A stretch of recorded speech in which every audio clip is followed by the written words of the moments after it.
So now let's maybe take a look at the program. If you can move to the program slide.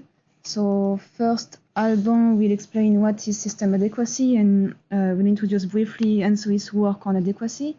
And then Lazarus will present the math, the methodology, and the math results.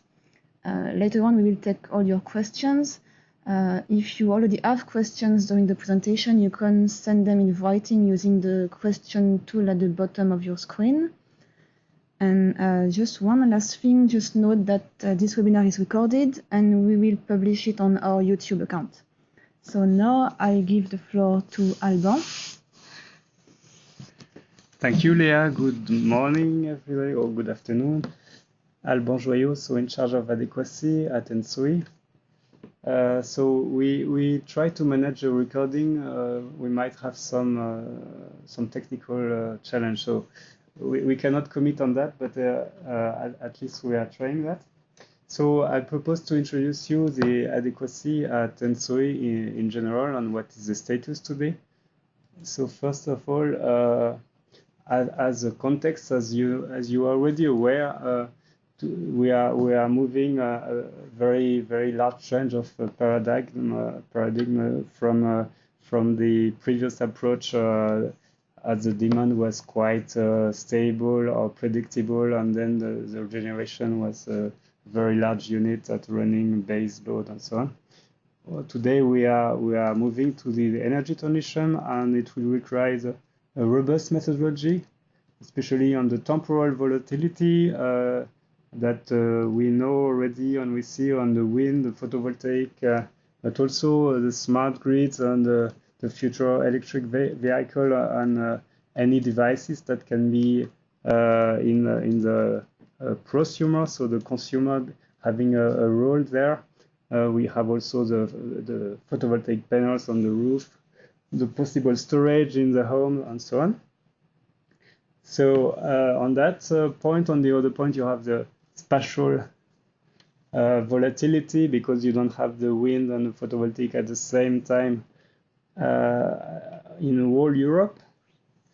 So, and here the interconnection role is important. So our message is that for this change, we need first to have a methodology, an approach which is probabilistic, what we'll explain in the later on. And also today we have hourly calculation, but also in another hand we need to have a very large spatial geographical representation. So currently we have not only the whole Europe, so we have the ENTSO-E perimeter, which is already larger than European Union, but we include also neighboring countries like Ukraine or Turkey. So, and we plan to go also for more granularity into the North Africa system. So to have a more robust approach, as we can see that the flows they can be transmitted along very long distance, especially through the new HVDC, so direct current technologies. So if we go to the next slide. So to plan these challenges of the future change in the energy system and anticipate them, we have different products that are prepared by ENTSO-E. So starting from the long term, so what we produce is the TYNDP, so the 10-year development plan, which is planning the grid, but it's much more than 10 years. It's going up to 20 or more years ahead. The goal is to show the need for heavy infrastructure or needed construction, for instance, interconnectors, but also showing some needs for policy decisions in the long run to meet the target of, for instance, the Paris Agreement up to 2050. So this is mostly a planning, long-term planning vision. And then we have the midterm, and it's the purpose of our today webinar, which is called Midterm Adequacy Forecast, showing this evolution from around 5 to 10 years ahead.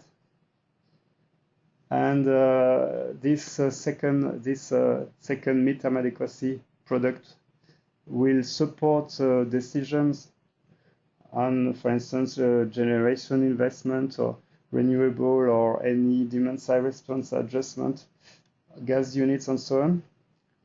If there is a need that can be shown and displayed in the results. We have also another product, seasonal outlook, so winter outlook and summer outlook. It shows several months ahead the situation, so it's more linked on the optimization of the real maintenance that is planned already, so we are much nearer the real time, and to see if there are some additional measures that are needed. And then the last step is the week ahead and the week infra-week adequacy calculations.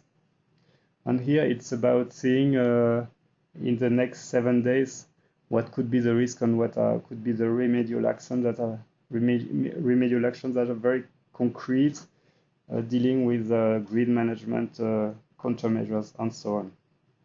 So for all this framework, all these different products, we are going step by step to a pan-European and probabilistic approach, as I mentioned in the slide before. And the MAF is a front runner in that approach, being and becoming progressively a reference for adequacy approach based on state-of-the-art approaches that Lazaros, my colleague, will explain you in a few minutes. So if we go to the next slide. So just as the context of the midterm adequacy, to be very clear on the scope and the limitations. So what is addressed in the current midterm adequacy is the identification of resource adequacy risk in a day-ahead market. So I will come to that later on. That is, it shows a possible risk, but it doesn't show all the measures we can have in intraday. That I will explain a bit more in the next slide. Also, it focused on 2-year horizon, 2020 and 2025, and it used indicators, loss of load expectation, and expected energy non-served, that we will explain a bit more in the details. But basically, loss of load expectation is the number of hours in one country or one bidding zone where you might have a risk of resource scarcity in the day ahead, in average, in 1 year. So it's in number of hours per year. And expected energy non-served is in energy, so in gigawatt hour. It's the number of amount of energy that might lack in the head in average during 1 year. So these two parameters need to be taken with a certain care, because they are not intraday or real-time values. They are really some mathematical day-ahead that we'll explain later on. So what is addressed as well is the accelerated low carbon sensitivity. On the top of the best estimate already reduced carbon of 2025, we had opportunity to propose an additional accelerated low carbon, which Lazaros will explain in a few minutes. Another point that is addressed is the role of interconnection, especially in period of scarcity, when you have a scarcity in one country. So we see basically that this country is importing from all available direction, but also scarcity from several countries, where you have the surrounding area exporting to these missing capacity regions. So, and then second column is what is not addressed in the math. So what is not addressed in the math first is the economic viability of the power plants units and the risk of decommissioning. So what we have today is we use a bottom-up approach based on the TSO, so transmission system operator, inputs, and they give us some data from 2020, 2025 on the available generation. But we don't have granularity for any detailed economic data per generator units. And for this economic viability, which is an important topic, sure, ENTSO-E would appreciate any support from stakeholder to support building a reliable database, an assumption, for instance, risk of decommission of one unit. That's the first point that is not in the math. Second point is about the regulatory framework on the market design. So the math role is monitoring based, as I said, on the TSO experts' inputs. So as we'll see, compared to last month, the best estimate for 2020 and 2025 was updated. But the math shows the best updated situation without any statements on the capacity mechanism that, for instance, the capacity mechanism that were approved in January this year, even if this could have some influence on the results that shows a bit better this year than last year for the same year horizon. On the third point, it's important to know that it's not addressed in the math, is that we model the interconnectors on also the connections between the bidding zones. So it can be also internally between a country when there are several bidding zones. But the internal grid of one bidding zone is not represented or is considered as a copper plate, means that any possible congestion inside the country is not considered. So to give you an example, Germany is currently modeled as one bidding zone, one zone. So the math cannot assess the limitation of any internal grid or any redispatching needs. So maybe we can go to the next slide.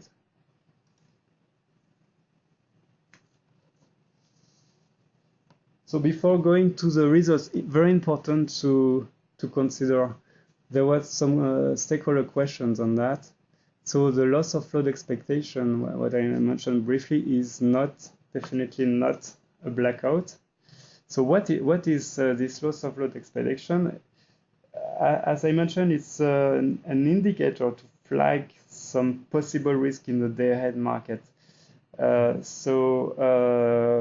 In the first box here on this slide, you have what is the math, what is the math investigation. So it shows that in the day-ahead market, so when 24 hours before real time, what is the situation?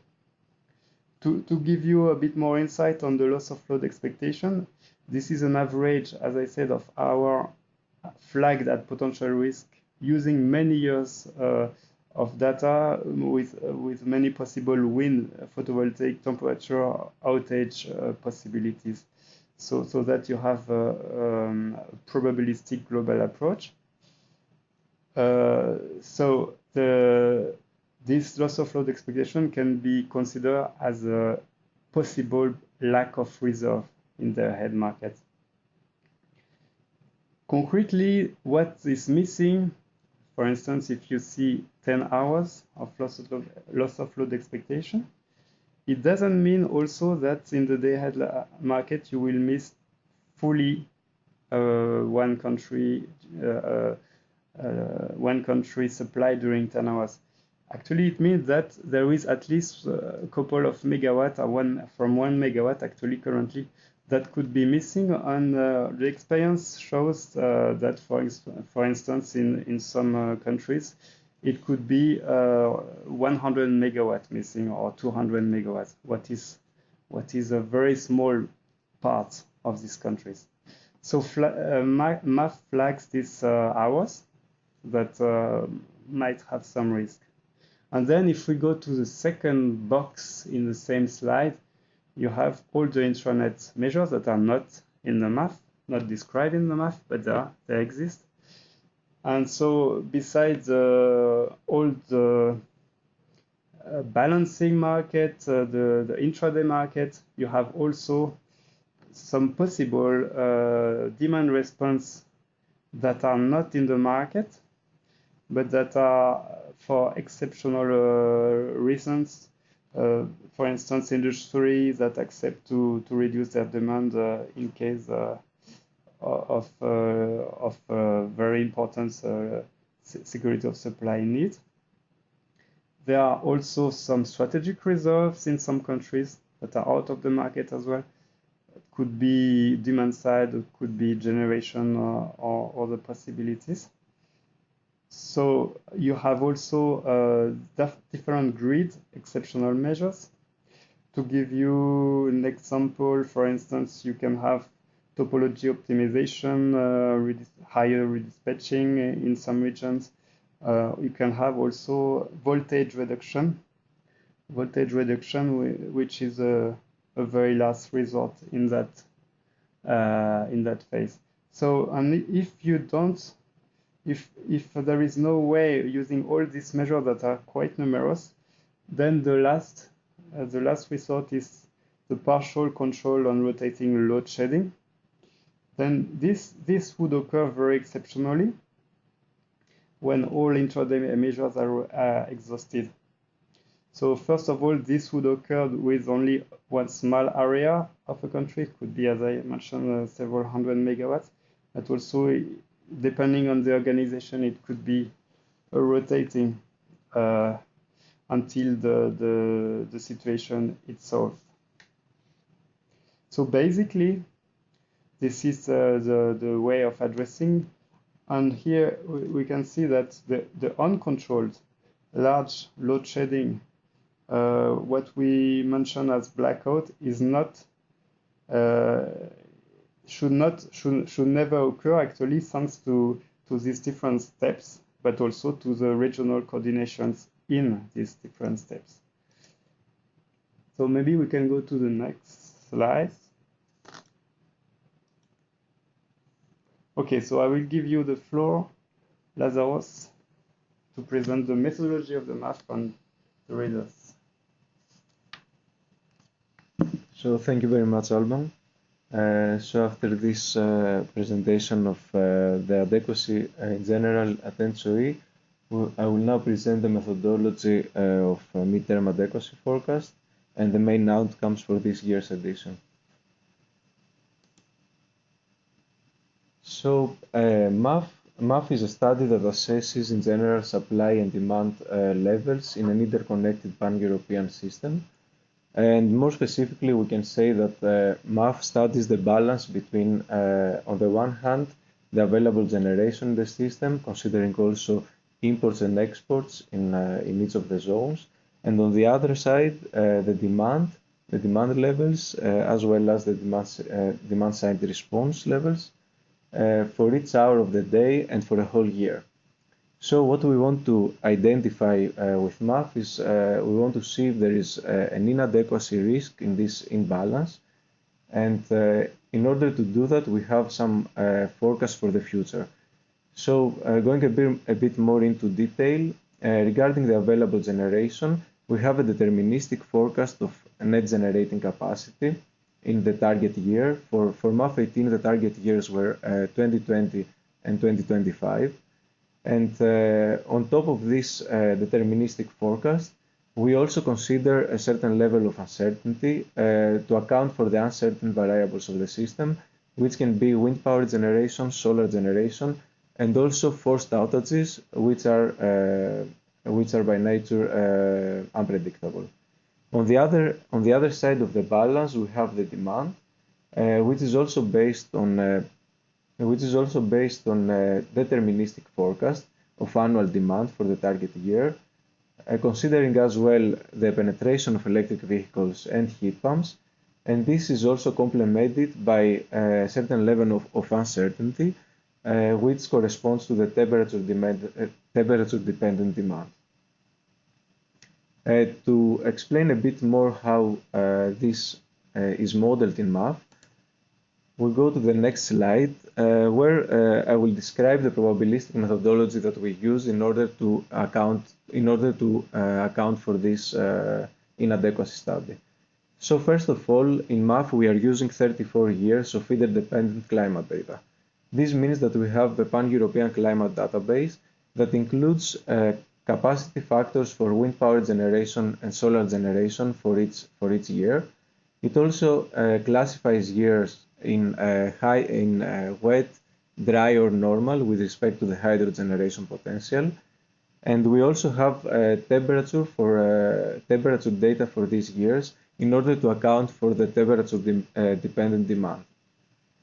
Now, having these 34 historical climate years, for each of these years, we take a random number of unplanned outages. So we use the well-known Monte Carlo methods to draw some random samples of unplanned outages, which are based on the forced outage rates of the power plants and the lines.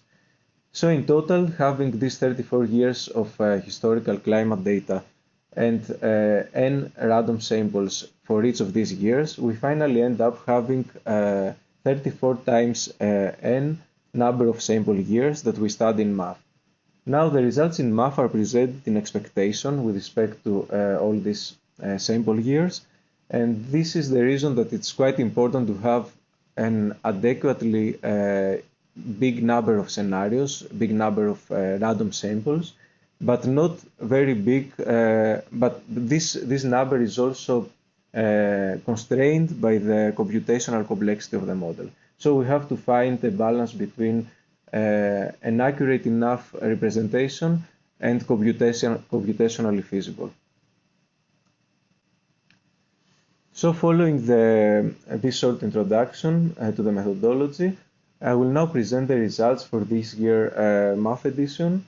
So results in the MAF report are presented basically on two metrics, as Alban said before.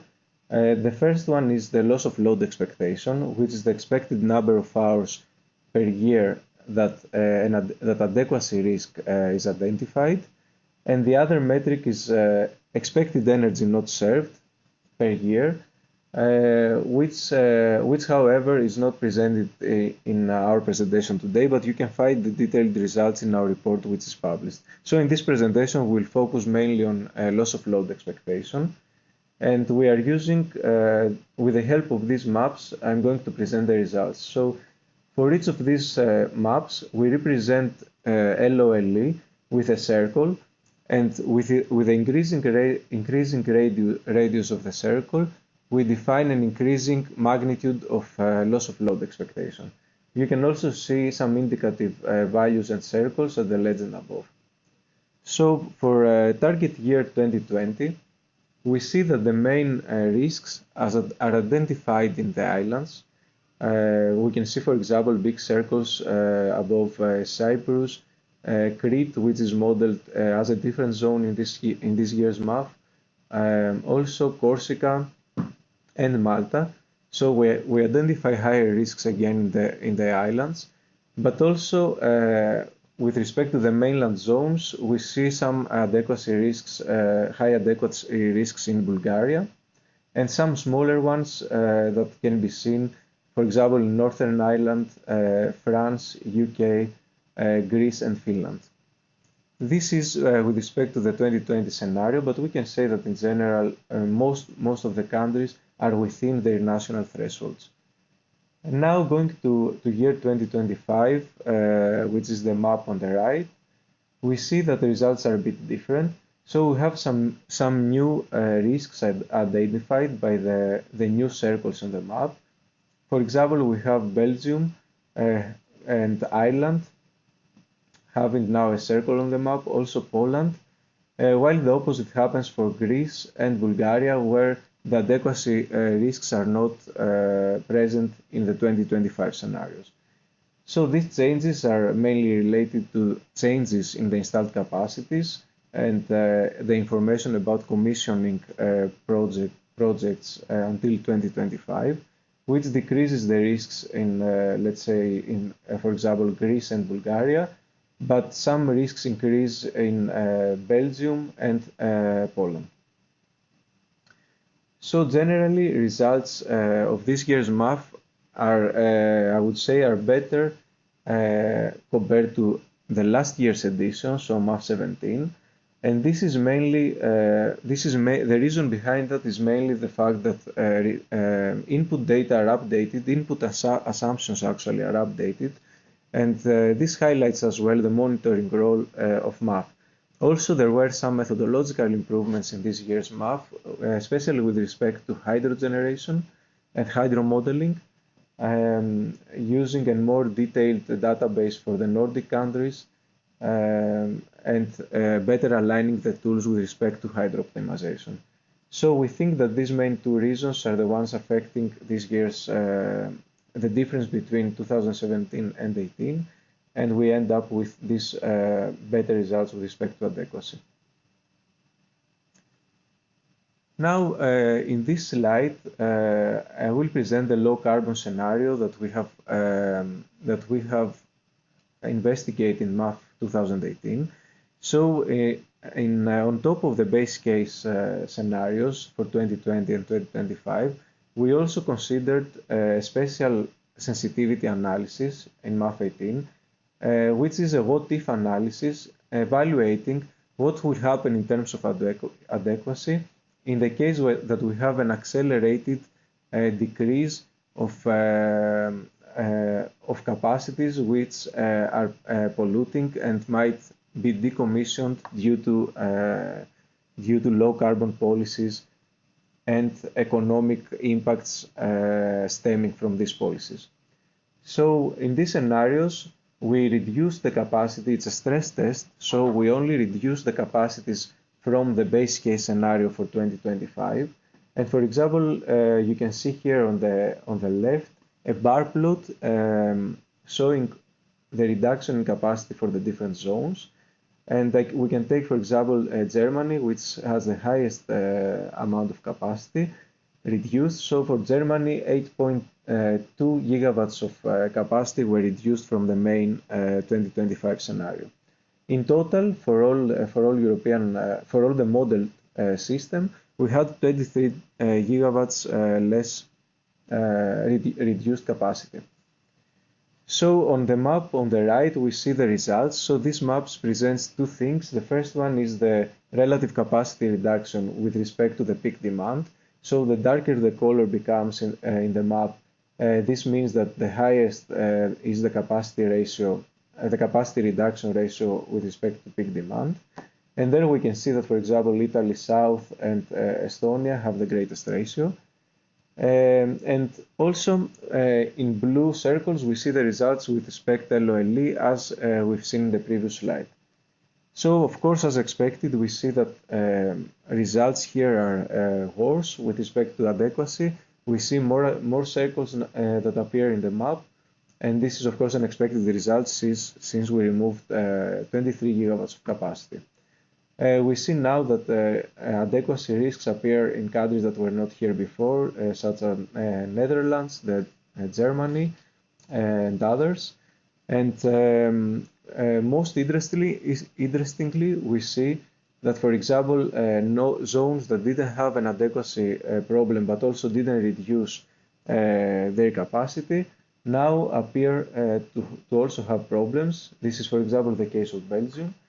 And this, of course, is related to the fact that Belgium imports energy in times of scarcity in order to cope with adequacy issues. So the reduction, despite not reducing its capacity, the reduction of capacity in neighboring countries have affected the results for Belgium as well.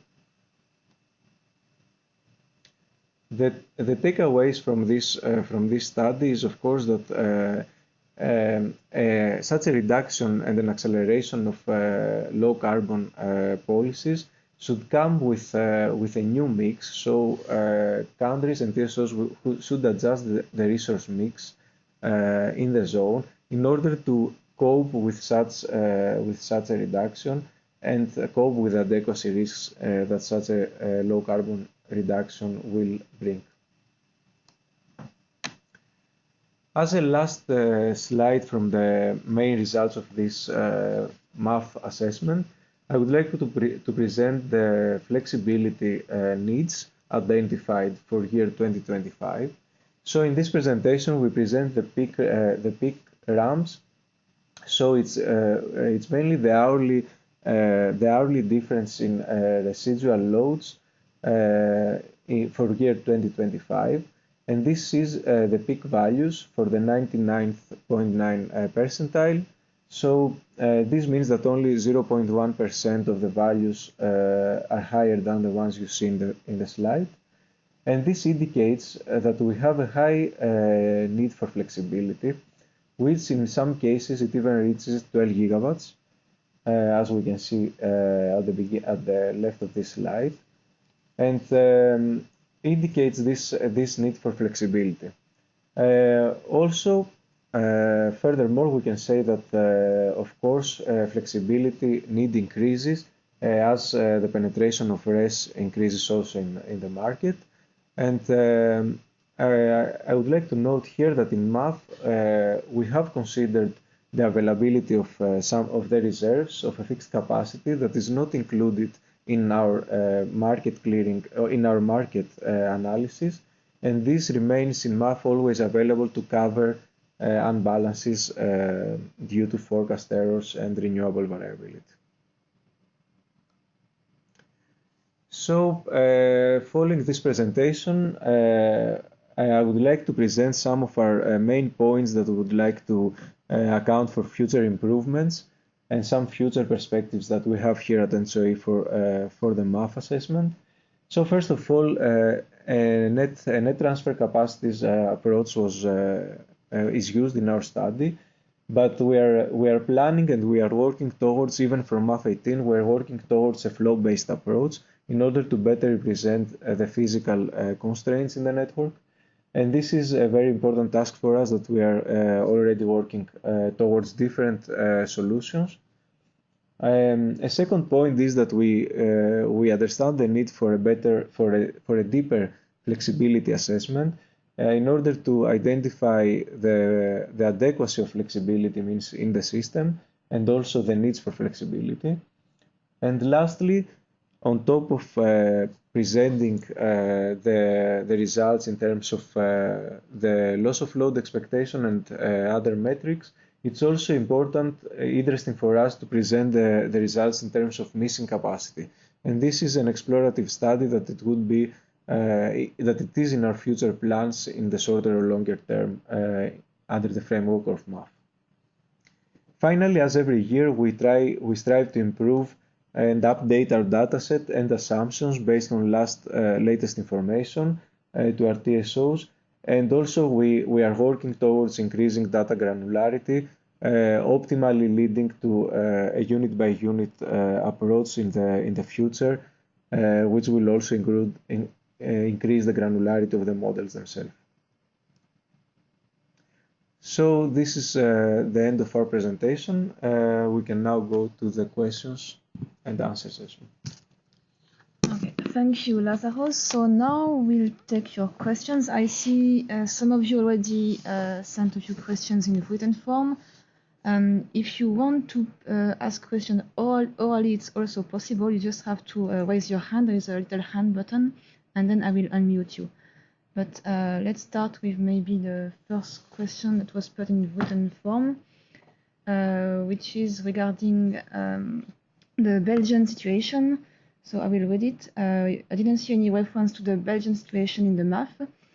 In the news and market, it is well known that the supply is at risk this winter. Alban, maybe you can explain if this is covered by the MAF or not. Yes, thank you.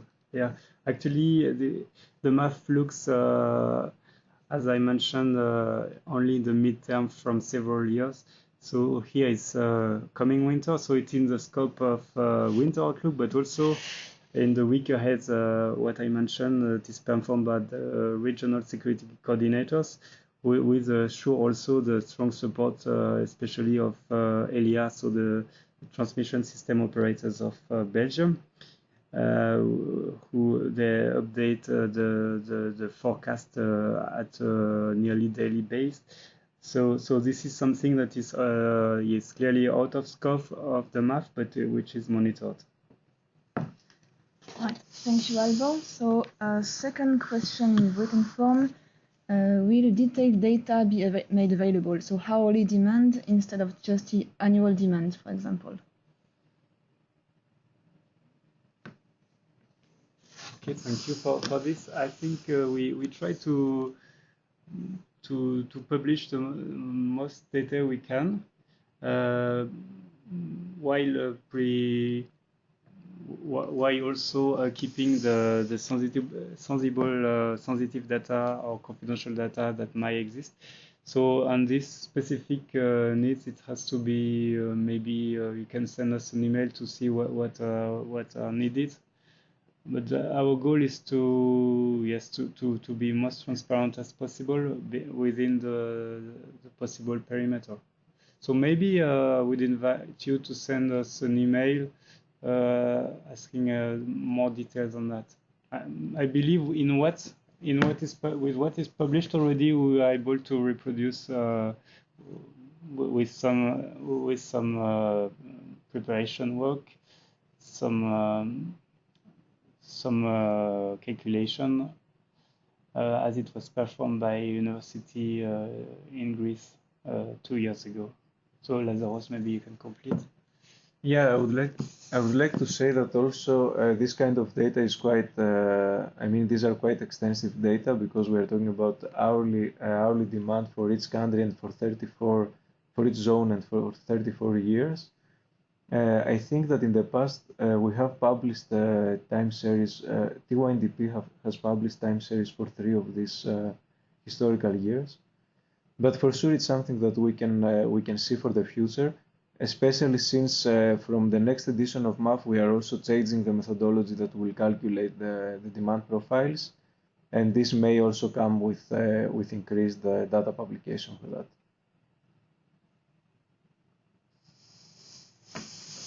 Thank you. Next question. Would there be any advantage in the regional security coordinators becoming more involved in the longer term assessment of resource adequacy? So I will reply to this one. Thank you for the question.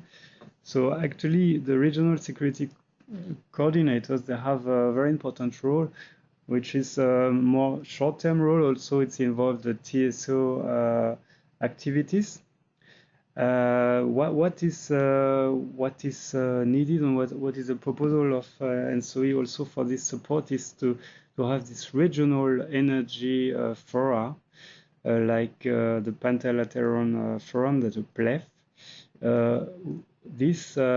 This regional fora would investigate, on the case of PLEF already, investigate regional coordinate solutions, for instance, in the accelerated coal exit, additional sensitivities that are not in the MAF, and then being complementary from the MAF, while keeping the global methodology and approach of the math.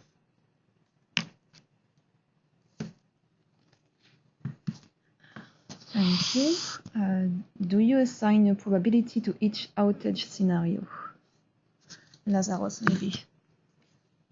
Yeah, so it's for each outage scenario we take a Monte Carlo approach. So each scenario is equal has equal probability. So at the end, all the number of scenarios have equal probabilities, and we just take the value, the resulting expectation, so the average of all the results.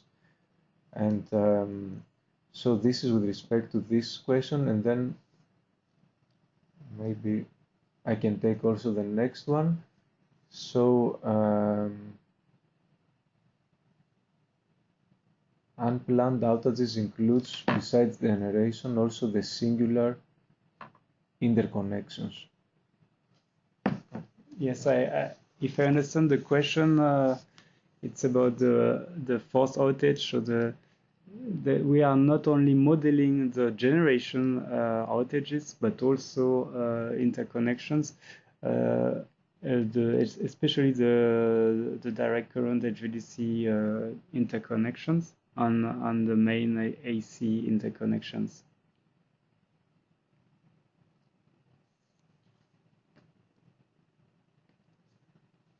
Okay, thank you. Then the next question is, how did you calculate the reduced capacity for each country? If we understand the reduced capacity as the one from the sensitivity low carbon, it was a bottom-up data collection from the TSO expertise. So if you have a specific question on that, just specify, but I think it's what we would answer. I think that's the next one is the same. How did you decide on the coal capacity assumed to be phased out per country? Yeah, exactly.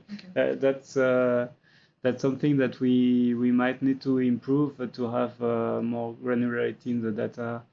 Also, the coal phase out is very political topic, so we have just the best input from the TSOs. But sure, if there is regional support or political policy clarifying what is decided by country to replace or to go together with this low carbon, that's sure a very good input for us for next edition of the map. Thank you, Alban. The next one is, are there plans to see if the adequacy risk would be covered by intraday measures?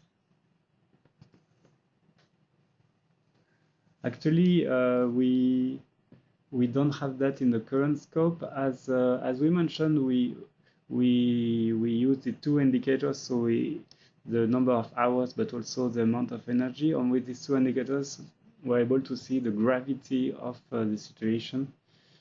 And globally, it's accepted to have some hours with at risk in their head. Meaning, in some countries there are like 3 hours accepted at risk, like here in Belgium. It doesn't mean that there are 3 hours cut every year. It means it's this mathematical approach in a day ahead, and it shows that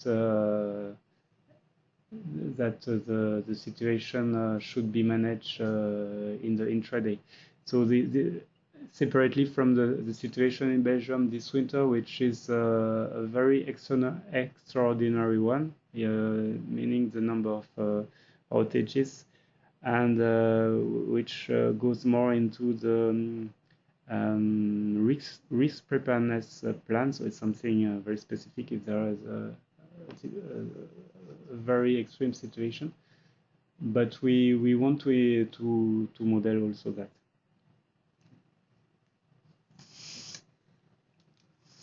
Okay, so I hope Alban answered the full question. The next one, did you consider the proposed 75-75 rule for interconnectors of the clean energy package? Okay, actually, this is is a political question, and also what is behind this figure is a political question, and we know that there are discussions on that. So what we do today is we have the best estimate of the interconnections availability between each zone. So it's the best estimate we have. I'm sure we want to increase the transparency on that, and there are works on that. But I cannot reply on this specific 75% of what. Thank you, Alban. Then I have one more question in written form, and I don't see anyone raising their hand. So the last one is related to peak ramp. Did you check other time intervals, like for example 2 or 4 hours? Yes, this one is for Lazarus. Thank you, Lea. I think there was also another question related to peak ramps that if you can, so I can answer to both. Yeah.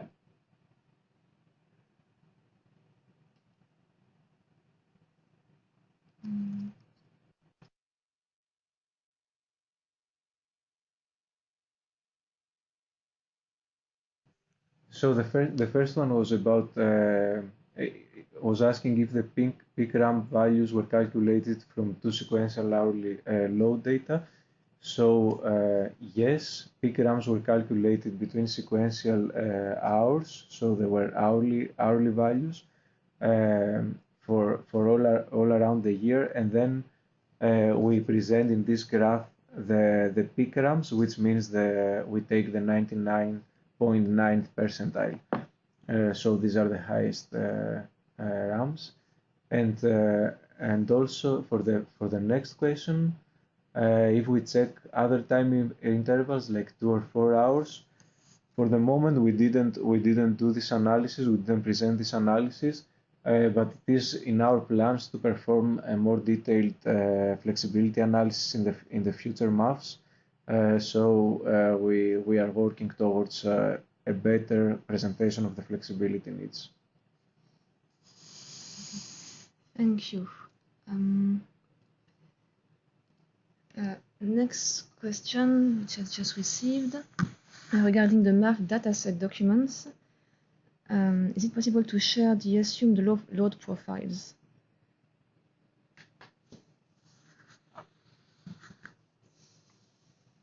This is also related to the previous question. So along with the report, we also publish a dataset which includes the annual demands and the annual demand, the penetration of EVs and heat pumps.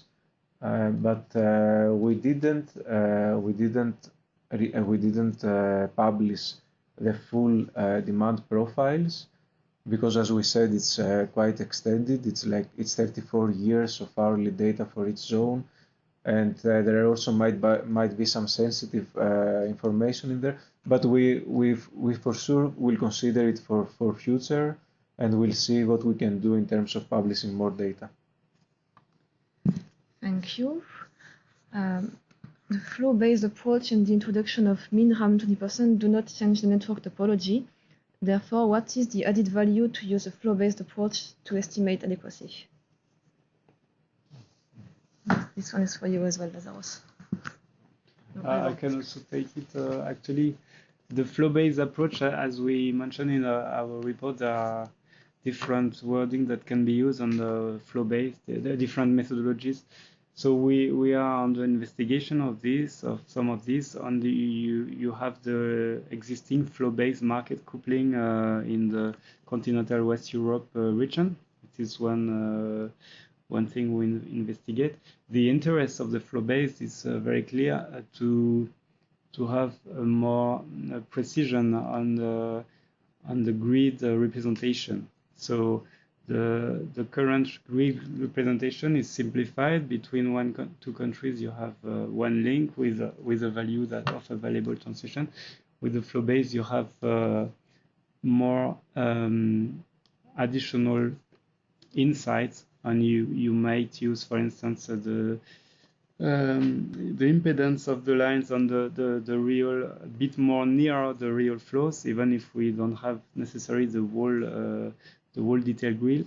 we need to be more the real flows, because in reality the market flows, the market exchange are not the same as the physical flows as it is seen in many regions of Europe. So it's to go more to the real the real situation, what occurs, which electron is going from which way to the other way. So Flowbased is going towards that direction without being not yet so accurate.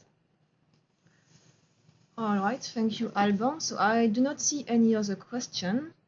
So unless someone types in their question very fast, I guess we will move to our key takeaways. Oh, no. We might check, because there are quite many questions, we might check if we don't miss, because I've seen... I see someone is asking for a point of contact. So... Okay. In case we will check, there was... Yeah, we can also answer your question in written form by in email. Case we missed in case you send us question even later on, we can also answer by email. Okay, now I see one last question, in case this was not already addressed. To what extent do you account for the contribution of on-site self-producers in industry? For example, CHP, so heat and power.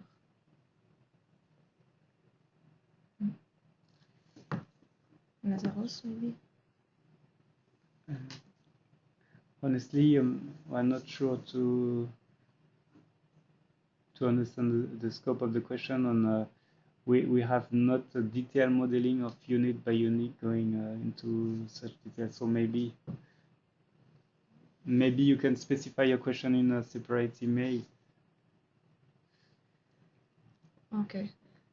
So I think that this will be the last question we take now. So you can send additional questions to me, and I will dispatch to Alban or Lazaro. So you can send them to my address is LDE, 3 letters LDE @ENTSO-E.eu, and I will dispatch to the relevant person.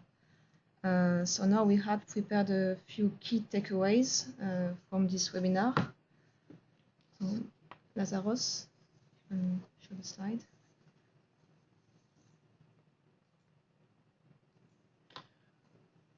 Okay, so I will just conclude from what we have said previously. So first of all, the MAF has a key monitoring role on from one year to another, updating the best estimate. That's a key point. The second one is this low carbon sensitivity is a first step, but it needs to be adjusted, and the regional possibility, regional coordinated solution, additional sensitivities might be run. The third point is that the MAF is becoming a reference in Europe for adequacy, meaning that, for instance, the regional studies like PLEF, they use this same methodology, but also the TSOs, they are implementing in that direction.